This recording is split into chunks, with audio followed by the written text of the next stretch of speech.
Les rêves prémonitoires sont-ils une réalité? Cela fait bien longtemps que les prémonitions fascinent les hommes. Il est incontestable que plusieurs fois dans notre histoire, certaines personnes ont rêvé de manière précise des événements qui se sont ensuite réellement passés. Alors, simple coïncidence, capacité d'anticipation exceptionnelle du cerveau, ou les prémonitions existent-elles vraiment? Franchement, voulez-vous que je vous dise, je ne crois pas aux coïncidences et je n'attends pas que la science prouve que les rêves prémonitoires existent pour y croire.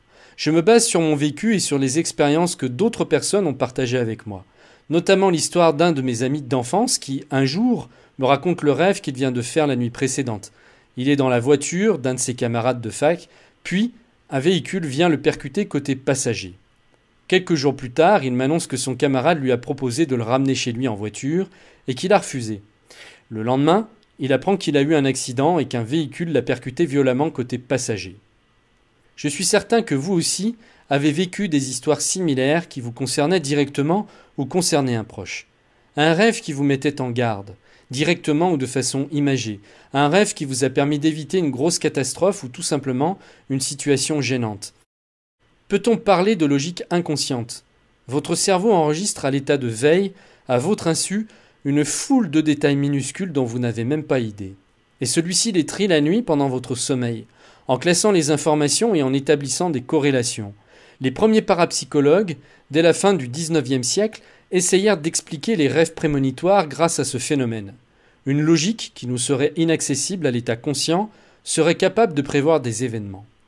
Seulement cette étude trouve vite ses limites lorsqu'il s'agit d'expliquer comment votre cerveau peut calculer qu'un ami va être percuté par une voiture de couleur rouge ou comment vous allez recevoir dans les jours prochains une facture d'un montant spécifique qui n'était pas du tout prévu. Il faut bien le reconnaître, nous sommes dans le monde de l'intangible, de l'invérifiable et de l'inexplicable. Et pourtant, ces choses arrivent tous les jours, même parfois pour des broutilles, quand la physique quantique s'en mêle. Bon, et si finalement le temps n'était qu'une simple perception? Vous le voyez horizontal? Une ligne continue, passé, présent, futur? Alors il vous suffirait de pencher la tête sur le côté pour le voir vertical. Je veux juste vous dire par là que ce temps qui nous paraît si linéaire ne l'est peut-être pas tant que ça et que tout dépend de la façon dont on le perçoit.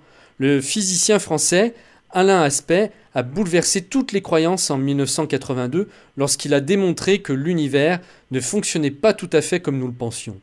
À savoir que des informations pouvaient voyager plus vite que la lumière entre deux particules.